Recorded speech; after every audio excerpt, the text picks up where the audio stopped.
ভারতের ইতিহাসে এক যুগান্তকারী ঘটনার সাথে আজকে আমরা সম্মুখীন হচ্ছি। সেটা হলো ইন্ডিয়ান সেন্সাস বা ভারতীয় আদমশুমারি।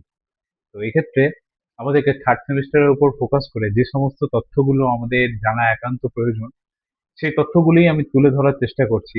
এবং প্রত্যেককে একটাই অনুরোধ যে ইম্পর্টেন্ট টপিকগুলো লিখে নেওয়া। সেক্ষেত্রে আদমশুমারি হলো শুধু not only this is the Bharat India, this is the India, this is not only India. এটা কি হচ্ছে, পৃথিবীর প্রায় সর্বত্রই একটা জনসংখ্যাকে কাউন্ট করা হয়, যেখানে কি করা হয়, যেখানে মোট জনসংখ্যা থাকে।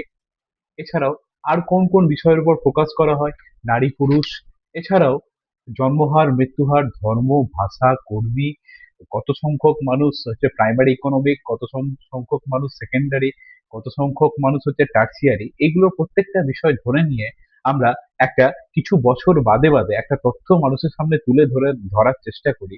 এবং সেক্ষেত্রে দেখার চেষ্টা করি যে কোন দেশটা সব থেকে উন্নত, কোন দেশটা পিছিয়ে পড়েছে, বা যাবতীয় সম্পূর্ণ ধরনের সমস্ত ডেটা জানার জন্য আমরা এই সেন্সাস বা সেন্সাসের সঙ্গে পরিচিত। ঠিক একইভাবে ভারতের বিপ্লবে বা ভারতের ইতিহাসে এই প্রথম, অর্থাৎ 2027 সাল, 2027 সাল হলো ভারতের ইতিহাসের সর্বপ্রথম সেন্সাস, যেটি হচ্ছে ডিজিটাল সেন্সাস।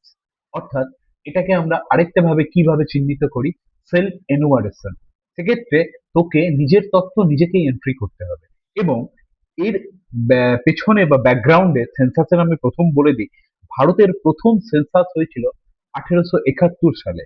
সেটা হয়েছিল লর্ড মায়োর আমলে। কিন্তু এটা একটা নন সিনক্রোনাস সেন্সাস ছিল, যেটা হচ্ছে বিভিন্ন সময় বিভিন্ন ভাবে নেওয়া হয়েছিল। এটা কোনো সঠিক কোনো ইয়ে সাইন্টিফিক বা সঠিক তথ্য অনুসারে এটা সাজানো হয়নি। কিন্তু পরবর্তীকালে ফার্স্ট এবং কমপ্লিট, আগের সেন্সাস কমপ্লিট ছিল না, কিন্তু ফার্স্ট এবং কমপ্লিট সেন্সাস টোটাল ভারতবর্ষ জুড়ে 1881 সালে নেওয়া হয়েছিল লর্ড রিপনের আমলে প্রথম নেওয়া হয়েছিল।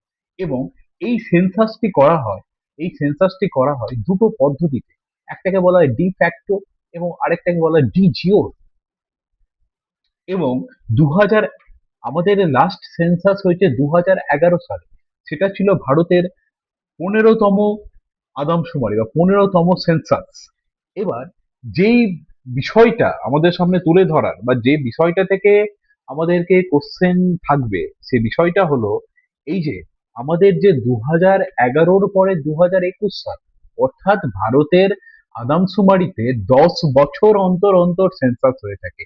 সেই 10 বছর অর্থাৎ 2021 সাল কেন সেন্সাসটা নিতে পারলো না, তার পিছনে একটা গুরুত্বপূর্ণ কারণ লুকিয়ে রয়েছে। সে কারণটি হলো কোভিড-19 প্যান্ডেমিক।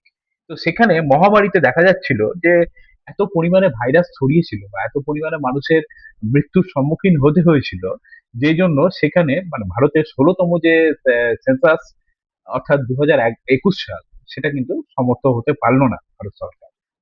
এবার এই যে 2021 সালে সমর্থ হতে যখন পারলো না, তখন তারা প্রথম সেন্সাসটা মানুষের সামনে তুলে ধরার চেষ্টা করলেন।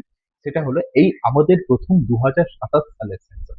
কি বলা হয়েছিল যে এটা প্রথম, তোর মিটিংটা হয়েছিল হচ্ছে 2025 সালে 30শে এপ্রিল। মিটিংটা হয়েছিল 2025 সালে 30শে এপ্রিল।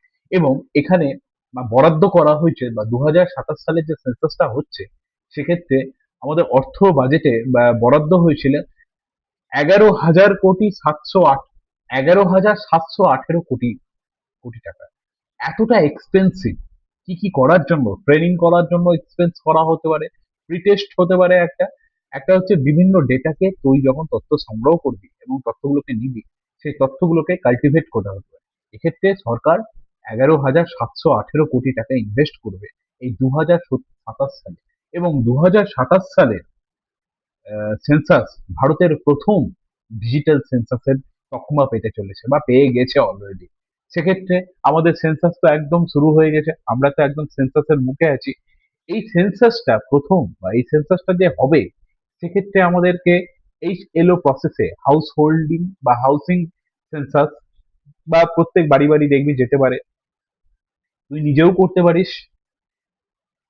আহ